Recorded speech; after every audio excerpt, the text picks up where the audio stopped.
Hi everybody, I hope you've had a good day today. It's been wet and cold in Melbourne again. I went for a walk in the rain and I got a bit wet, but anyway, it was still nice to get out.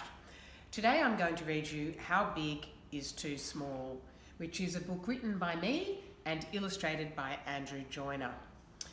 And this is a rhyming book, so off we go. How big is too small? My brother was making a game with a ball, bouncing and throwing up high on a wall. When I asked to join in, he straightened up tall, and I knew what he'd say. He said, "You're too small." I went to my room and I slammed my red door, and I sat on the mat that belongs on my floor, and I turned to the mirror that hangs on my wall, and I thought to myself, how big is too small?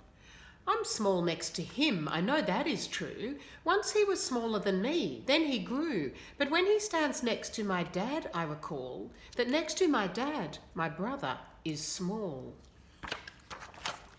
As I sat on the mat that belongs on my floor, an ant crawled across on its way to the door.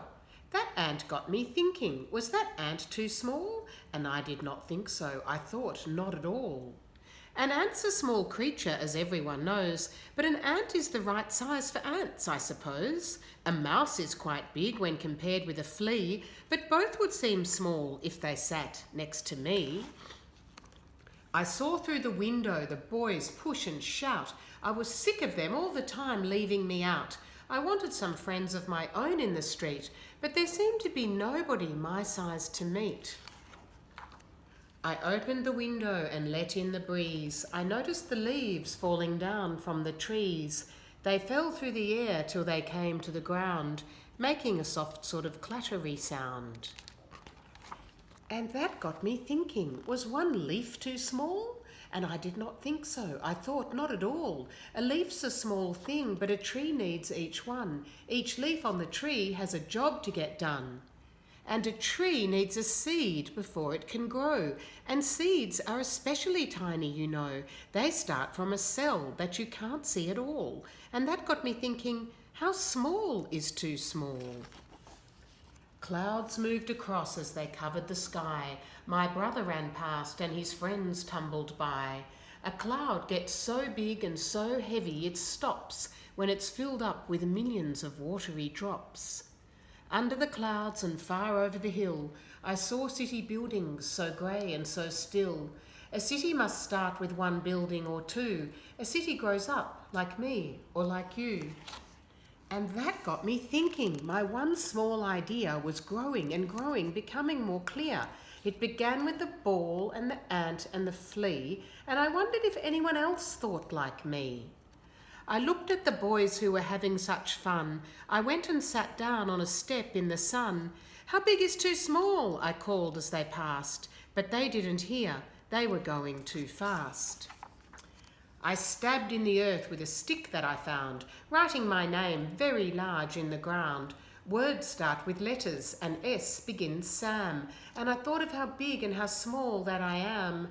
I was lost in my daydream. It happens to me. Then my brother was calling out, "Quick, come and see. Can you climb up the vine and get back our ball? That vine will not hold us. We need someone small."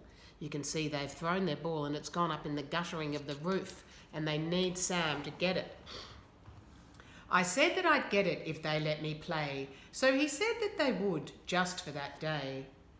I climbed up and reached in and got back their ball. That vine held me up. I was not going to fall. Up on the roof was a kid sitting there. I asked where he'd come from. I didn't know where. Why was he sitting so steep and so high? He said he was drawing and watching the sky. His pictures were all in a big yellow book. I sat down beside him and I took a look. I said that I like them, and that's when he smiled. "I come from next door," he said. "I'm the new child." The new child stood up and I told him my name. I told him about the big boys and their game. "Who cares what they said about being too small?" said the new child to me, so I threw down their ball. "You're just the right size for yourself," the kid said, "from the tip of your toes to the top of your head. No matter how big or how small you may be, you need someone to play with. That someone is me." We can climb from the roof and get into this tree. We can see the whole city from here, you and me. We can watch the big ships as they enter the bay. We can bring up provisions to last the whole day. We made our own lookout with boxes and wood. We said that we'd go there whenever we could. And when I peered down at the boys and their ball, a funny thing happened. My brother looked small. As I sat with my new friend, I thought of the flea and the ant and the mouse and the leaves on the tree, the city that we couldn't see anymore, the cloud with more watery drops than before. Too small for what? I said. Too small for who? That doesn't matter to me or to you. And we laughed on the roof as rain started to fall, for nothing and no one is ever too small. And that's the end of that story. And if you've got this book at home or you've got it from the library, you might see that there's little hints in the pictures about the new child, where he's come from and why Sam might never have met him before. And there's a picture here where you can see this here, there's a moving van. And there's little hints in the picture to show that the new child is just moving in that day in next door to Sam, and that's why they haven't met before. So he's got a new friend to play with in the street. So I hope you enjoyed that story, How Big is Too Small. Tomorrow I'm going to be reading you, weirdly, a Christmas book, because as you know I'm going in order from my most recently written book to the one I first wrote, and the next one in the queue is What Do You Wish For?